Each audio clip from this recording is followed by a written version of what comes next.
Well, Tommy, as you can see here, they truly are crane masters. Right now, they are about 15 to 20 feet deep. Today is the second day of the Stephen Lawson trial, a man indicted on the charges of tampering with physical evidence and the conspiracy to commit murder. With technology as advanced as it is these days, local law enforcement recommend having some sort of application on your phone that can notify them if you've been in a serious accident. We also heard about people recording things, especially the grand jury proceedings. Now, Rhonda McElroy had said that the entire family at that time was paranoid and recording things just out of protection. She said she didn't know at the time that recording the grand jury testimony was illegal. The new home for the Gordon Ford College of Business is now open for business as Western Kentucky University starts its fall semester on August 18th, 2025. We got a full media tour, so let's take a look inside. Here in front of the Hart County Courthouse, the Hart County Democratic Party is having a protest against the Trump administration. They say they've had enough and want to see some change. Hey, you want to make $50? A Goodwill Assistive program born in Louisville has now made its way to Bowling Green, aimed at directly connecting the homeless community with employment. Team members with the program go out into encampments and simply ask, Goodwill, anybody want to work today? In exchange for a few hours of work, participants are given a $50 Visa prepaid card to help them along their way. Everybody, yeah, it's $50. But the $50 is just to entice them to get on the van. And when they get on the van and they say, I had no idea that Goodwill does all of that. There was no luck at this camp today, but they'll be back. Program Director Shannon Allgaier said two things are needed to keep going in this particular line of work. Persistence and then, coming down to their level. We just want to show them hope. That's pretty much what it is. So we go in there, we talk to them about Goodwill's programs and services, offer them hope. There's been times they come out from the camps, they ride with us. Next thing you know, they want to go to treatment. We'll drive them to treatment. So that's just what I see Goodwill is just hope. Chris York, who is an outreach specialist, was homeless at one point as well. He said patience and love are the biggest things to keep in mind. We had to realize it's a little bit of mental health. A lot of people, they just need to be shown what to do and how to do it, because it's easier for someone to show them and lead by example on how they should do it. Because when I was younger, I just didn't get up and wash the dishes. I was told to wash the dishes, I was shown how to wash the dishes, and that's what made it easier for me. So just a little bit of love and kindness goes a long way with these people. Here on the intersection of Russellville Road and Morgantown Road in Bowling Green, people are out protesting en masse for the freedom of Ernesto Manuel Andres and protesting against the operations of ICE in America. That the immigrant community here, and we have a large one, knows that they're welcome here and that we're going to stand up for them and that this is important to us. We're family, we're neighbors. Around the country, people are speaking out against the Trump administration and the handling of immigrants, putting their First Amendment rights to use, saying the scenes today are unprecedented. I'm not going to guess how old you are, ma'am, but I would assume you've seen a few things. Compared to other moments in history, other administrations, have you seen anything comparable to what's happening here in America right now? Not in my lifetime. Not in my lifetime. I have voted in every election since I was 18 years old, and that wasn't yesterday. I never thought in my 74 years that I would ever see the day where a president could turn agencies that are federal into his personal goons, and that just feels like what's happening. Protesters say that things happening now seem to reflect grimmer times in history. Very Gestapo-like, that is what I have to say. It's very reminiscent of Nazi Germany before everyone found out about the internment camps and all of that stuff. And the operations of ICE have hit home for Bowling Green, making the protest a little more personal. One young man being detained just a week prior. And here's the thing, Ernesto is legal. He's 18 years old. He graduated 3 weeks ago. He's in a program that is actually Department of Homeland Security.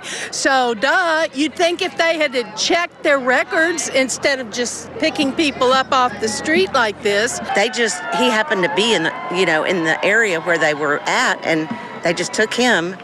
And we don't know who these people are. We should be able to identify who's taking them and their badge numbers, their uniforms, Protesters say they are fearful, but hope for the best. If people would just read 1984, they would understand that We are living 1984. Everything that is happening here could come right out of the pages of that book. I don't want to be on the wrong side of history. And I want my children and grandchildren to know that we fought, that we didn't sit back and say, okay. And if they take away the rights from anyone, we can all lose our rights. That's just a fact, Due process is for everyone. None of this is planned. When we talk about, how a storm sewer like Whiskey Run comes together, it came together never in an individual project. It came together over the course of decades, and it was piecemeal. And it was essentially as each person or each property owner or each block needed some sort of an improvement to this storm sewer system, they gradually added to it. Piecemeal describes the whole storm drainage system in town because that's what it is. Disjointed and unconnected projects built over time. With more development came the need to build new systems to guide the water into the caves, which means it would take quite a while to find all the problems. The other consequence of having a storm sewer system that's been piecemealed together over the course of decades and a century is that at no point has anyone sat down and said, what is the maximum amount of water that's going to run off the whole of downtown Bowling Green, and how much capacity do we need so that we can get all of this water out of town safely and effectively? So what is there to do? Well, in the commission meeting on May 6, Public Works proposed the idea of a stormwater utility, essentially an extra fee added to the monthly water bill citizens pay to create a stream of revenue to build and continuously improve drainage infrastructure, something Bowling Green has never had. The caves have been it's been the go-to button, it's been the easy button. Let's put everything in the cave and we're good.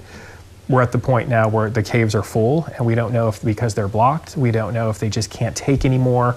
As the city spreads out, more and more hard surfaces, driveways, roofs, that water's collecting. So in the past, a huge field could soak in water. Well, now I put a huge factory on it. That water is all being channeled to one specific place, so that field that used to take it all is now being sent to one or two places, and the caves just can't take it all. Some of the flooding that made such a mess in April came from the ground up, another courtesy of the caves, which in a way moves the flooding risk around due to runoff over time. Caves are a natural storm sewer system that you can't maintain. And what'll happen when you get a big flood, you wash debris down into the caves, they'll block a certain area, and then the water will back up and flood one area. And then some years later, after the stuff has had time to decay, you get another big flood and it flushes out. So you get, something, an amount of rainfall that ordinarily wouldn't be a problem sometimes becomes a problem. It takes years for erosion and solidification to take place, but once it does, it can be an issue, especially when combined with man-made infrastructure and debris that the infrastructure and humans produce. And you can also see, when you're looking at something like this, how these caves fill in over time. So this particular instance, we have access to this cave. I can get in here. But if over the course of the next 20 years, this gravel and silt and everything else continues to build inside this cave system, and let's say it gets all the way up here and kind of clogs it all up, I can't fix that. I cannot remove that material. So slowly, slowly, slowly, all these caves are filling in with that kind of material, and there's not a thing I can do to fix them. Powell said people might overestimate the natural drainage capacity. Folks tend to think, if we're sending water into the storms, if we're using caves as storm sewers, they're all going to be big enough to crawl through. For the most part, they're not. For the most part, they're little 3 or 4 inch gaps between two giant rocks, and those gaps are full of gravel. That's what we're counting on for all this water to be able to move through. There's no way to inspect it. There's no way to repair it. And so, if they get silted in, if they get trash in them, if the flow regime changes, if a cave roof collapses and seals off a particular passage, there's no way for us to know where that happened. There's no way for us to address that issue or replace that drainage capacity. We simply observe the effects at the surface the next time it rains, and then we have to adapt.